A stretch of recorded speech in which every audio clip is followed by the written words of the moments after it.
Welcome to the next podcast from the IEEE Communication Society, episode number 8. So we are here to discuss about integrated sensing and communications for 6G and beyond. And today I have with me very renowned speaker and expert on this technology from Huawei Technologies. So Dr. Richard Stirling-Gallacher, should I say it right? Perfect. And he's leading the group on ISAC and many activities and projects on the technology. So we really look forward to hear his thoughts on the technology itself and some of the standards and pre-standards activities that have been going on around this area. So welcome, Richard, first of all. Thank you very much for inviting me. Very happy to be here. Yes, perfect. We are here in Valencia right now, and it's a good weather, I should say, or not? Beautiful city, great location, great conference. Yes, Thank you. So let's sort of go into the the topic. So as we see that in the IMT 2030, the framework that has been adopted by the ITUR very recently.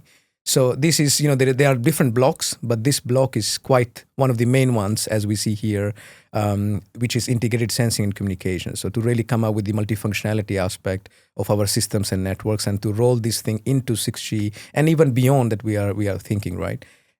So I wanted to know your thoughts on the technology itself. What do you think? Where are we with this technology currently?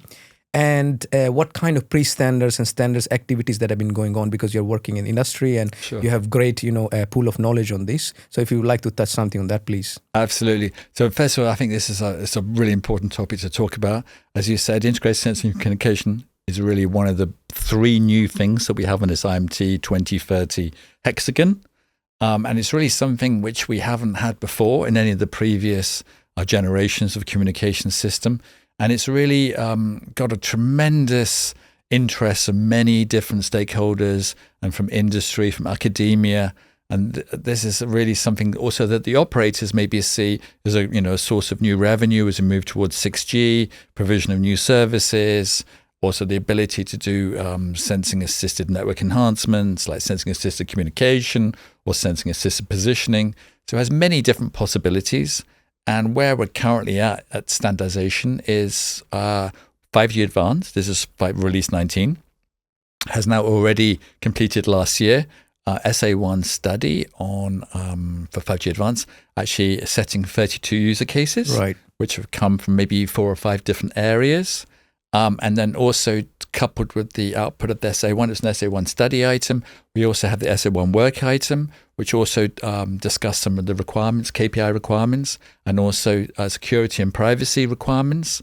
So that was a good basis to sort of kick off the topic for 5G Advanced. Sure.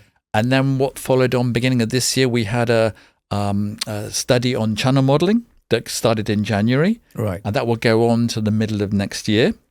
And then we've really made, some good strides. That's been going on now for about 6-7 months. Actually 8 months in total now. And we've, made some good strides with channel modeling for some of those scenarios that I mentioned from the SA1. And that's progressing very nicely. And recently also for 6G, we had approval last week, actually, at the SA1 meeting of a kickoff for a study on 6G user cases, which includes ISAC, of course. And that should be that needs to be approved at the upcoming plenary meeting of SA, which will be actually middle of this month. And then we can see then from then onwards, then 3GPP will then be starting to discuss 6G user cases towards ISAC. And then as we move towards ISAC and 6G, the goal is to have a much more optimized 6G system to support ISAC in a native way, so that we can really, really get much more synergies of communication and sensing together, improve the KPIs, make it much more efficient. And we really have a chance then to sort of design 6G from the ground up to support ISAC functionality. Whereas with 5G, we're kind of constrained a little bit by the 5G interfaces we have at the moment. Obviously, 5G can also put ISAC, but the goal is really for 6G that we can really make the system a lot more efficient and improve on some of the KPIs. I think this is great point. So you mentioned several of the technical aspects of the technology and where we are with the technology itself. So I also wanted to ask, what are the non-technical challenges there are? Because, we did a panel yesterday, right. On ISAC, and it was very well received by the attendees. And there was, sort of one discussion around the sort of societal challenges, the ecosystem sort of challenges, the security, privacy, and several other things that, if you have the communication device, your mobile phone, I mean, you can't be sensing everything around you. or in any case, I mean, even in larger applications, you can't be really sensing and monitoring every single thing. So what are your thoughts on that? How can we overcome, or where are we, with these challenges at this moment, in terms of security, privacy, any other societal sort of concerns that we have? So first of all, very excellent question, a very important question. So in terms of addressing some of these issues, SA1 already in 5G Advanced has already set some requirements for security and privacy. Yeah. And as we move towards future work in the architecture, SA2 study may also happen sometime this year, hopefully. When we design the system architecture and the RAN architecture, those things will be taken into account. It's extremely important to protect the user's privacy. We know GDPR in Europe. And so the whole system really will have to be designed such that user privacy is maintained and the information is secure. So this is already being considered. I think that because the work on architecture and RAN is just kind of starting or will be starting soon, right, a lot of those things will be taken into account. So I believe those issues will be addressed. And also some of those issues are all starting to be addressed in some of these pre-standardization activities, right, which maybe we can discuss when we're ready. Yeah. Those issues are being addressed. And I think the good thing is they were already kind of highlighted early on in the SA1 studies, which would be important. So I believe they will be addressed. It just takes some time to. So what kind of pre-standards activities there are? I mean, standards you mentioned, of course, release 1903 GPP that have been going on. So we hear that this ETSI group as well have different industry specification groups, and I think ISAC is one of them. Absolutely, it's great you asked that question as well. So I'm actually personally involved in the ETSI on ISAC, right. And we have we started that activity. Actually, it kicked off at the beginning of this year. Yeah, and we have 4 work items. One of the work items specifically concentrates on security, privacy, also trustworthy, and also sustainability. So that work item will really try to address those issues and come up with possible solutions or possible approaches to that. So that's one of the outputs of that. There's also some other work items on this ETSI. One is specifically involved in user cases, which will eventually go to 3GPP, and one's based on architectures. And there's one also based on advanced channel modeling. So that ETSI has got about, I think we have about almost 90 members now, wow. 90 affiliations. It's really grown. From kickoff, I think we only had like 60. So we've really managed to, so that's doing very nicely. There's a number of other activities. We also have the 5G ISAC, which is a ACIA, absolutely, yes, absolutely. 5G ISAC. So that's actually a very renowned organization coming from the industrial sectors. That also has, I think, maybe 100 members or affiliations in its organization, and they are also studying ISAC. I believe their work. I think they intend to publish a white paper on some of their user cases towards the end of this year, again in line with the 6G schedule for collecting user cases. And then also 5G AA, which is mainly concentrating on the automobile industry. There's also a huge organization. I think they have 150 affiliations. They're also looking into ISAC and also developing user cases, which are important for the automobile industry. And they will also, I think towards the end of this year, also be publishing their findings. So it can also feed to the 6G process. In addition to those sort of industrial organizations, we also have many research funded projects, whether it's European SNS projects or national projects like in the UK or Germany or Spain. There's many initiatives for national funded projects. And some of those projects may also derive some new user cases. So that could also feed into the process.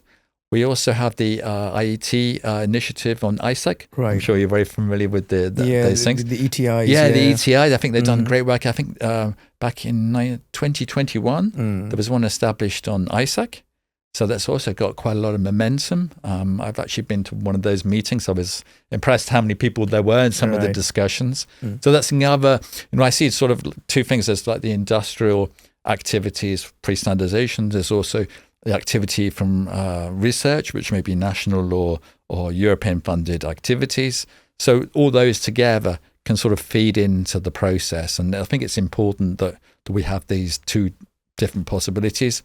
Obviously, each individual company will also be pushing their own particular user cases. But I do believe that the whole industry and also research is really, working on this subject with a lot of enthusiasm, a lot of, how can I say, promise and hope for the future. And I'm very, how can I say, happy that we've got so much momentum also from your own activity. I mean, this looks great because it looks like there's a lot of things happening around this, idea of combining sensing and comms together. I mean, it is not super new idea. I mean, there have been, sensors using communication information to communicate the information that was extracted, for example. But it is quite nice that how it steps into the 6G sort of base infrastructure that we are planning, in next few years as a, common, as a general community. I mean, there is a general sort of consensus from everyone that, we should work on these points. And then ISAC is really one of the key sort of factors that will, bring the new sort of opportunities for sort of 6G based services. So this also intrigues me, actually, from your discussion that you mentioned somewhere about the use cases, that there are many use cases that people are considering. Many of them can make it. Many of them may not be able to make the final thing. So, I wanted to ask that in terms of use cases. So we always hear that ISAC can be deployed into sort of, let's say, non-terrestrial network scenarios where you want to get the direct access, let's say, from satellite or even your flying platforms like HAPS or something to your directly to your mobile phone, and that can be a dual functional signal that is able to perform both sensing and communication. You can use for like AGV sort of scenarios, automated guided vehicles. You can use it for robotics. You can use it for smart healthcare. So if you want to, do some fall detection, intrusion detection or any other remote surgery applications you want to do. So it looks like there are a lot of, things that we are hearing now, especially with the industry use cases you mentioned. There are about 32 of them in release 19 of 3GPP. So would you like to touch a little bit for our audience on the use case aspects of the technology? Absolutely. So as you said, there's we have 32 use cases which was agreed for release 19.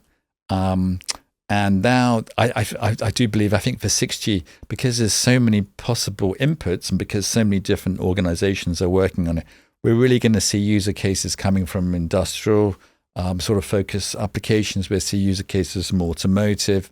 We'll see user cases, as you say, maybe medical. I've seen some, for instance, some of the groups I'm involved in specifically focusing on medical applications. We've seen some on robotics. We've seen, and localization is also a very good aspect. I forgot to mention positioning, localization. They are hand in hand with sensing capabilities. Absolutely. Also, it's good you touch on that. We have also the possibility, maybe slightly deviating more from the classic SA user cases, we also have the possibility, sensing can also help us with communication, can also help us with positioning. Normally with positioning, one of the problems is that you have it works great in line of sight, but as soon as it goes non-line of sight, it has some challenges. So if we could sense where the reflecting walls are or where the obstacles are, that could also help us look to do positioning in line of sight. Can also help us to do beam management, the sensing assisted communication. So there's many different areas where we see that the sensing and the communication working together can really bring us either providing new services or there could be improving the network performance. So there's really, how can I say, there's so many possibilities. And I think what you said earlier, we will probably have more user cases than they can handle. So there'll be a priority of user cases for 6G in each individual release. And we may see as each release progresses, that we may see or potentially may see for different releases a new set of user cases coming, depending upon which functions and things are being supported by those user cases. But just to be honest with you, I'm impressed from the whole industry. There's so much excitement and there's so much worldwide effort in research or industrial activities that it's really built up a huge momentum. So we are looking for like new opportunities in this area. In any case, we saw yesterday in our panel at the IEEE MRC was somebody also mentioned about the visible light communications with ISAC. Enjoying ISAC sort of functionalities and benefits onto visible light communication based networks, and it was very interesting to see that how many diverse things we can think of. Absolutely, using there's this so many technology. diverse things, and I think maybe we could even still be scratching on the surface at the moment. Where, maybe there'll be new ideas that also pop up. Then maybe it's also very difficult to tell at the moment. Which one will be monetarized eventually, because we have to see how things move on. But there's so many possibilities, and there's still, I believe, possibilities for other user cases, things we haven't thought about at the moment, are things that will evolve because this is kind of new. I think what you mentioned before, that sensing, ISAC itself has been a research topic for many, many years. Yes. I think for more than 10 or 15 years. And but it hasn't really sort of made it to standardization until recently. But now that it has, it's really generated a worldwide research and industrial interest in this subject. Indeed, yeah. A lot of excitement, and it's very promising, I think. Yes, indeed. And we do see that, as we discussed, okay, with 3GP release 19, we have these industry use cases with us. I want to restrict our conversation to that. Sure. But then when we talk about, let's say, release 20, release 21, 22, so we are expecting that beyond, going beyond 6G, what kind of future looks like with this? I know this is hard to predict each and everything, but because you have been involved in so many activities. So what do you think that, what are the future prospects of ISAC technology itself going beyond 6G? So it's kind of a difficult question, but there's already some sort of indications as to people are already starting to do some research in different directions, actually including yourself. So could be, for instance, one of the things with IMT 2030 is to have these ubiquitous connectivity. Right. One way to provide that is to have NTN, or even to have maybe where NTN may be aerial or space-borne vehicles, Definitely. let's say. Now they are also talking about the space-based connectivity from the moon, actually. Right, right. Did Incredible, you hear that? right? Recently? Really incredible. So it could be, in some future releases. I don't want. Please don't quote me on this, but it could be that maybe we move to release 22 or 23. We may combine some of these key things from IMT 2030. Maybe we have NTN combined with ISAC. Yes. Or it's a possible long-term direction. So that's one possibility. There may be some other possibilities. I also see some of these, these key things with 6G that they'll be combined at some point. Obviously, we need to have the initial steps first. Maybe the releases 2021 coming up first. But I see some of these things being synergized later as we move on. And they're also, providing new possibilities, new user cases, new opportunities. Definitely. Yeah. So these are like sort of industry aspects. I see a lot of applications going on in academia as well. When we work, so we are focusing on how to make it more cost efficient, energy efficient. Even though when you're sharing, spectral resources, hardware resources, it's already quite efficient. But can we go further? In academia, so we're working on this new waveform design techniques, and also trying to come up with more sensing-based performance metrics. So because we are communication guys, mainly our background has been communications. So how to really leverage communication to improve sensing performance as well. So basically you see that communication assisted sensing is there, sensing assisted communications is there, but how to really give both these technologies sort of balance. Either they are coexisting under one network, they are trying to cooperate with each other, or if they are on the same hardware as well, how to really enable this and how to co-design this thing, how to model the channel, for example. It's very important because you have different electromagnetics properties with communication channel, and when you're using it for sensing, that is a completely different field altogether. Then you have a lot of data as well being created because of this dual functionality, right? So generally, when we talk about sensing, it's a radar sensor, for example. Right. So in these cases, you have really high data, the volume is quite high, and to process that. And also there may be some regulatory considerations as well, some compliance challenges that in the case of non-terrestrial networks, for example, you mentioned. Sure, absolutely. So let's say one satellite can give, coverage to a wider region, going beyond London, let's say to Surrey as well. They're absolutely. Doing. So how to really do it? Yeah. So there's many issues. It's great that you raise some of these things you're dealing with in academia, and maybe to touch on the last point, this privacy. So if, say, for instance, sometime from future release, we're also doing sensing from a satellite, that obviously opens another can of worms of security, privacy. So that's why I say maybe it's something that may happen much, much later. We still need to deal with the sensing and privacy issues for the terrestrial network. Yeah. So that's definitely one of the things. It's good that you touched also on this balance between sensing and communication. If we were to do sensing and communication, we needed to do it exactly at the same time. We'd have to decide exactly, okay, well, how much resources would we do for sensing and communication? Or it could be that we can multiplex it or frequency multiplex it, depending upon the KPIs of the communication and the sensing which need to be done at that particular time. And so there's kind of like this balance, depending upon the communication service and the sensing service. What are the KPIs we need for the services which need to be co-scheduled? What are the latencies? But the ultimate goal is that maybe we can do sensing and communications in at the same time. That may be a future step, but there's many different compromises and which services do we need to co-schedule and what are the KPIs of those services. But the very fact that we can flexibly organize things around, the goal is to use the same hardware, use the same frequency spectrum, and so we end up with a system which is much more power efficient, which you've already touched on.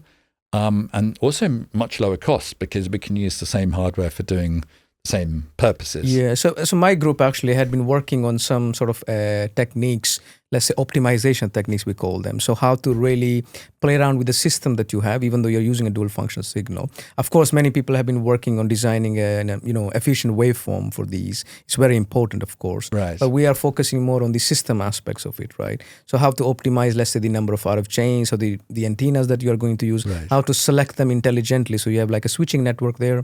You put an algorithm and you figure out that how many of these should be active and how many of these should be inactive, the RF chains, quantization units, antennas, or whatever you want to do with the baseband processing or your sort of analog processing, phase shifters. Excellent. So we are really focusing on to making it more cost efficient. So integration is a good aspect, of course. You try to save a lot of resources, but can we go further, as I mentioned earlier?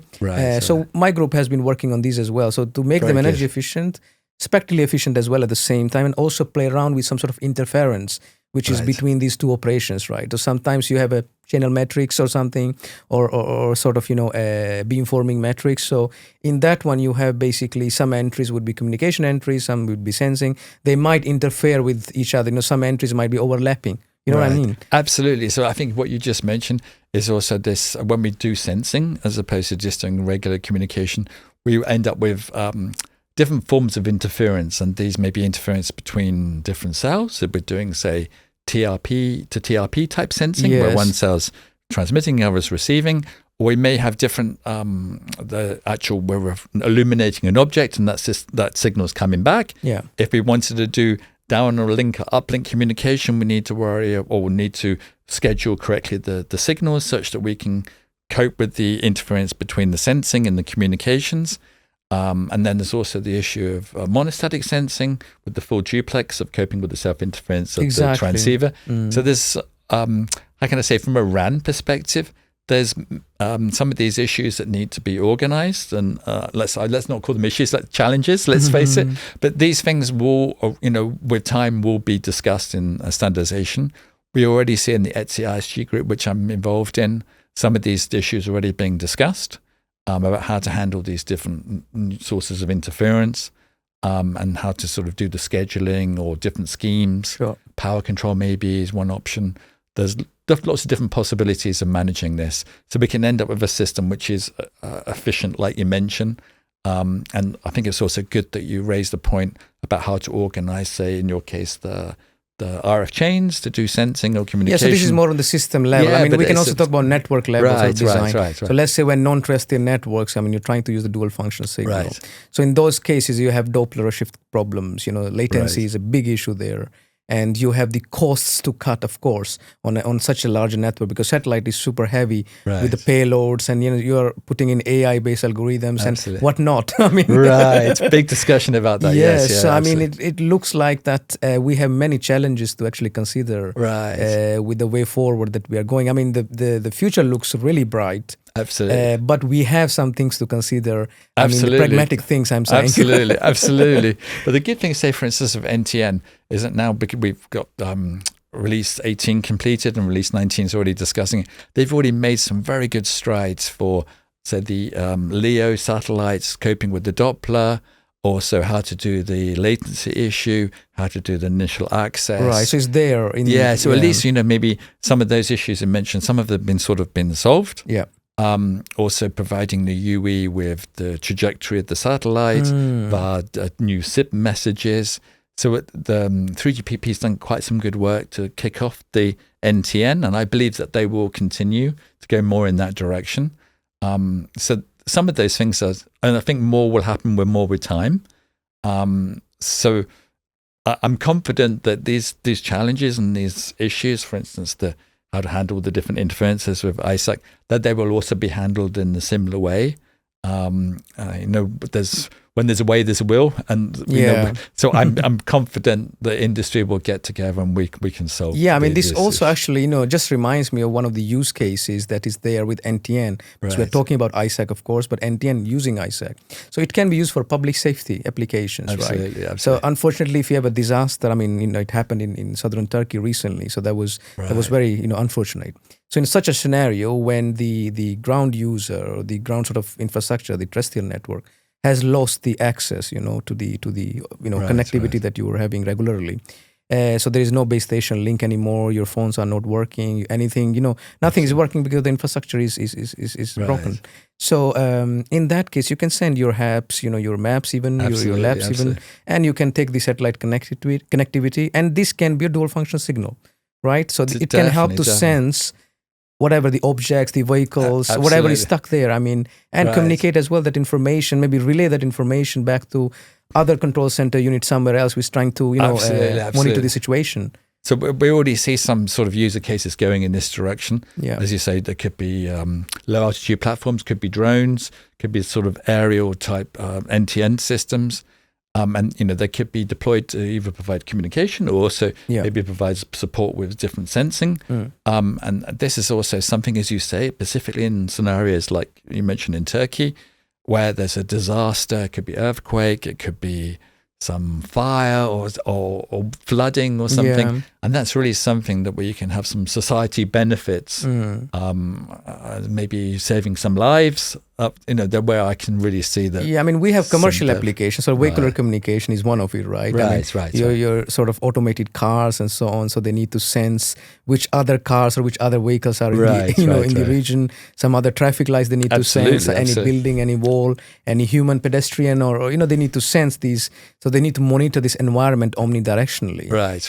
At the same time, they need to have this communication as well to be having the proper, efficient sort of functioning of the whole vehicle, right? So these are commercial applications, but I'm saying that we do see, for some greater good applications like in public safety. So ISAC can be quite beneficial there. Absolutely, you need to really sense the objects, targets, and everything in that particular area. So I mean, it looks amazing with this where it is going. Absolutely. So specifically for the V2X, one of the things that they're discussing is the protection of the vulnerable road users. Particularly people crossing the road, protecting specifically that the cars are informed way ahead of time that someone is there. And that's a really big, strong user case for V2X, that protection of the vulnerable road user. Yeah. So there's many important cases like that really have some good, strong societary benefits. Yeah, that's great. I mean, we had a nice conversation around this topic. Right. So, I mean, lastly, just before we finish the podcast, could you touch some aspects for future, even beyond, let's say, beyond 6G and even beyond 7G? So do you think that this technology will persist, will be continued, in our cellular networks or with our, even non-terrestrial coming into picture? So do you think that this technology has a future for longer run, or it is just something that is immediate? So my personal feeling is that this will be something we'll have for a longer term future, especially as when we get to see the network up and running, maybe with the early releases of 6G or the later releases of 5G, and people start to see the benefits and they start to see the performance that we can achieve. Once people have that feeling, I do believe that this will be something which has a longer term future, and it's really something new, something we haven't had in traditional cellular systems. And it really has a possibility of generating new opportunities, new sources of revenue for the operators, societary benefits, and so on. And I think that's due to all of those issues, it has a lot of promise for the future. That's great, Richard. I mean, thanks for sharing your thoughts. Yeah, it was thank amazing you so much for inviting me. Yeah, it was amazing to have a chat with you and listen to really all these, very fundamental things that we require for this technology to work, and what are the updates that have been there. I mean, it was a learning experience, to be honest. And hopefully we'll see you in some other podcast for ComSoc, and hopefully we get to chat more, and we will see in future where we are with the technology. I will have similar questions, but yeah, we will see. Been more than happy to talk to you again. Thank you so much for inviting. Thank you for coming. Thank you.